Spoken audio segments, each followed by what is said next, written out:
नाम नसरुद्दीन, काम दंगा भड़काने की साजिश रचना।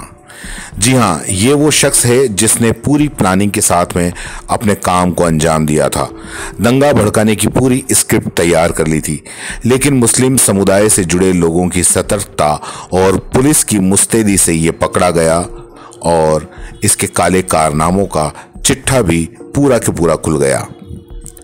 ये शहर में एक बहुत बड़ा दंगा करवाना चाहता था और दंगा होने से बच गया। पूरा मामला आगरा शहर का है। दरअसल शहर की जामा मस्जिद में जुमे की नमाज पढ़ी गई, लेकिन नसरुद्दीन ने जुमे की नमाज से पहले एक ऐसी साजिश रची जिससे दंगा भड़क जाए। दरअसल जामा मस्जिद में मांस फेंक दिया गया था। हैरानी की बात यह है कि मस्जिद के वजू टैंक के पास अज्ञात पशु के मांस के टुकड़े फेंके गए थे। वहीं जैसे ही मस्जिद के अंदर लोगों के आने का सिलसिला शुरू हुआ, वैसे ही कुछ लोगों की नज़र वजू टैंक के पास मांस के टुकड़ों पे गई, जिससे हड़कंप मच गया। वहीं इस बात की सूचना लोगों ने तुरंत पुलिस को दे दी, जिसके बाद पुलिस उपायुक्त सोनम कुमार मस्जिद पहुंचे और घटना का संज्ञान लिया। तो मांस के टुकड़ों को पुलिस ने अपने कब्जे में लिया ताकि किसी तरह का हंगामा न खड़ा हो। उसके बाद उन मांस के टुकड़ों को जांच करने के लिए भेज दिया गया।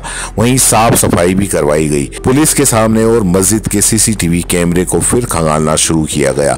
इस दौरान सीसीटीवी फुटेज में एक शख्स संदिग्ध हरकतें करता हुआ नजर आया।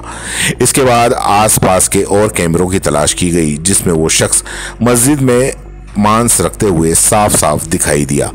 सीसीटीवी फुटेज में उसका चेहरा ढका हुआ था। वहीं पुलिस ने बिना किसी देरी के मामले की जांच शुरू की। समय रहते आरोपी को गिरफ्तार भी कर लिया गया। इसके बाद पुलिस ने क्या कुछ बताया, वो आप सुनिए। इसमें सुबह सूचना ये प्राप्त हुई थी कि यहाँ पे एक पशु का मांस मिला है। उस क्रम में जब यहाँ की जामा मस्जिद की कमेटी के लोगों ने हमसे बात की, हम तत्काल यहाँ पहुंचे। सुबह हमने सारे सीसीटीवी खंगाले। सीसीटीवी पे यह पता चला कि कल दोपहर में ही वो व्यक्ति मांस को रख के गया था और उस मांस को तत्काल कब्जे में लेके जांच के लिए भेजा गया कि किस पशु का है। इसके बाद यहाँ पे एसओजी सर्विलांस की जो टीमें हैं, ईस्ट वेस्ट सिटी और सीपी सर की, लगभग 100 लोग तत्काल इस पर लगाए गए। इन्होंने पूरे रास्तों के सीसीटीवी खंगाले और सीडीआर एनालिसिस वगैरह करके यह पता चला कि स्कूटी से आया था वो व्यक्ति ने मांस कल दोपहर में रख दिया था। किसी को पता नहीं चला, आज सुबह पता चला था। इस क्रम में उसको गिरफ्तार कर लिया गया है और किसी दुकान से जो मीट उसने खरीदी थी उनसे भी पूछताछ हो रही है। नजरुद्दीन इस व्यक्ति का नाम है। इससे भी पूछताछ हो रही है कि किसके इशारे पे इसने किया है, ये स्वयं किया है या किसके कहने पे किया है। इन सब का खुलासा पूछताछ के बाद ही होगा। सुबह ही मुकदमा पंजीकृत हो गया था। उस मुकदमे में इसको हम जेल भेज के आगे विधि का। नसरुद्दीन शहर में दंगा भड़काने की पूरी प्लानिंग उसने बना डाली थी।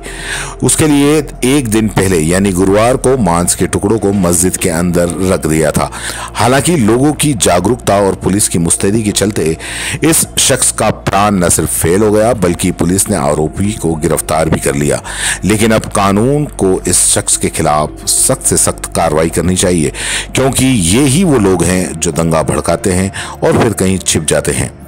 नुकसान होता है तो आम लोगों का, उन लोगों का जिनका दंगों से कोई मतलब नहीं होता। फिलहाल आरोपी सलाखों के पीछे है। अब इस पर कानून का शिकंजा कसेगा।